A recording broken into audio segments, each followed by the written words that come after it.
Welcome back. Thom Hartmann here with you, and super pleased to have on the line with us John W. Dean, the author of numerous books. My favorite is Conservatives Without a Conscience.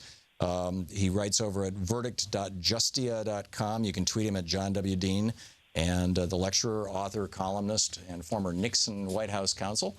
Mr. Dean, welcome back. Sorry I couldn't join you sooner, but Mr. Trump tied us all up a little bit longer this morning. Yeah, I started referring to him as Hugo Chavez, which people on Twitter took offense to, so I'm not going to do it again. But I'm curious what your thoughts are about the state, having been inside the Nixon administration, having watched, all the administrations since then with a keen eye. What are your thoughts of the state of our country and of the Trump administration right now? Well, it's pretty chaotic. Let me just take the press conference. I actually went to my first press conference during the Eisenhower years in 1957 when I was an undergraduate student. And I've been either in or watched hundreds of press conferences. I've never seen one quite like today.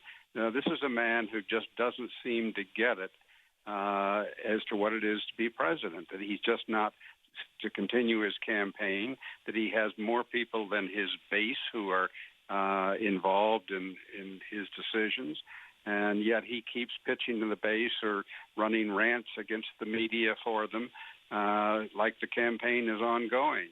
He's really denigrating the office of the presidency. He's again just flat out lying about what's happening, and what his statements are patently untrue. He says the rollout of his executive order was smooth. His offices are operating like a fine-tuned machine. He's living in another world as far as what he thinks he can get away with. And, of course, he's announced he's going to go to war with the press on leaks. Well, he's certainly not the first president to do that, and it's never been a winning battle for any president. So he's really starting down a rabbit hole that is not going to help anybody by his chasing. President Obama could so easily, coming into office as we were hemorrhaging 700,000 jobs a month, could so easily have pointed to George W. Bush and said, or just Republicans in general, blowing up Gramm-Leach-Bliley and the Commodity Futures Modernization Act, blowing up Glass-Steagall, could have said, oh, those guys did this and I've inherited this mess. He never said that. He was a classy guy. I'm hearing that during the press conference, Trump basically blamed Obama for all his problems. Is that right? He did, and Hillary Clinton, of course. Yeah. He's still campaigning against her. But he's at one point he's blaming Obama. The next point he's saying, no, well, it was started before Obama. So he's really, I think he's trying to keep his friendship with Obama.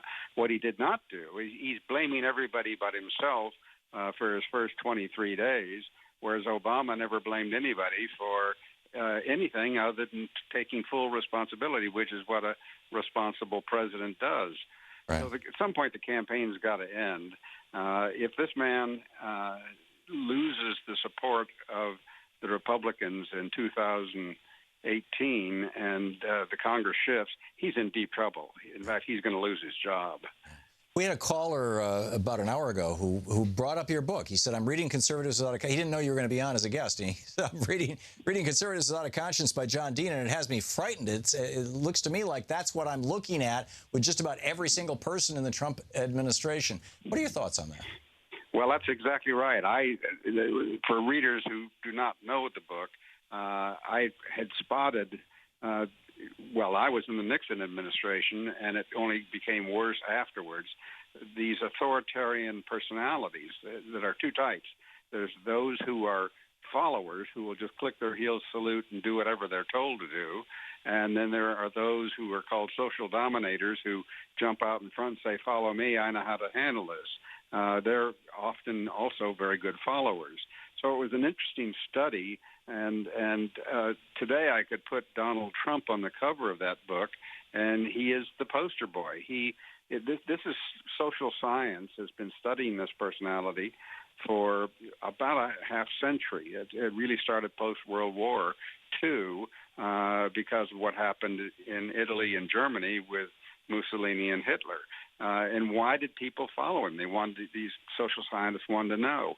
And we thought about 30% of the population. It now looks, based on the Trump vote, there might be as many as 40% of the population who are very willing to be authoritarian followers. It asks no questions. Whatever dear leader wants is what they want to do. They want to be told what to do. They don't want to think for themselves. So it's a very frightening thing. These personalities are the leader types, the social dominators. They're very good in the military. They're very good in law enforcement. They can make some excellent CEOs and corporate heads.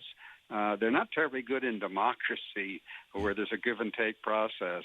They don't play so well, and we're watching this play out, of course, with Trump. So how does a society respond when that society has been essentially captured by a social dominator, authoritarian leader? Exactly what we're starting to see happen now. Public opinion can check these people. Some of these people actually are not even self-aware of how far they're pushing the envelope. I don't think that Trump is terribly self-aware. It was the first heartening thing I've seen about his presidency is he destroys one norm after another, is that he actually was forced to react to the outrage about General Flynn, and he took him out of the job and removed him as the head of the National Security Council and his national security advisor, which is the first time he has really been forced to bow to public opinion since he's become a candidate, not to mention a president. Yeah, it's a remarkable time we live in, and I want to. We just have a few seconds left here. I really want to encourage people to get and read your book, Conservatives Without a Conscience. What's your most recent book, by the way? It was called The Nixon Defense, where I transcribed all of Nixon's tapes relating to Watergate. Oh, my. That's got to be fascinating. That's got to be fascinating. John W. Dean, author, lecturer, columnist with Justia. You can tweet him at John W. Dean. Say hi and say thank you. Mr. Dean, John Dean, thank you so much for being with us today. Always a pleasure, Tom. It's always a pleasure talking with you. I always learn something from you, too. I really appreciate it. Thank you.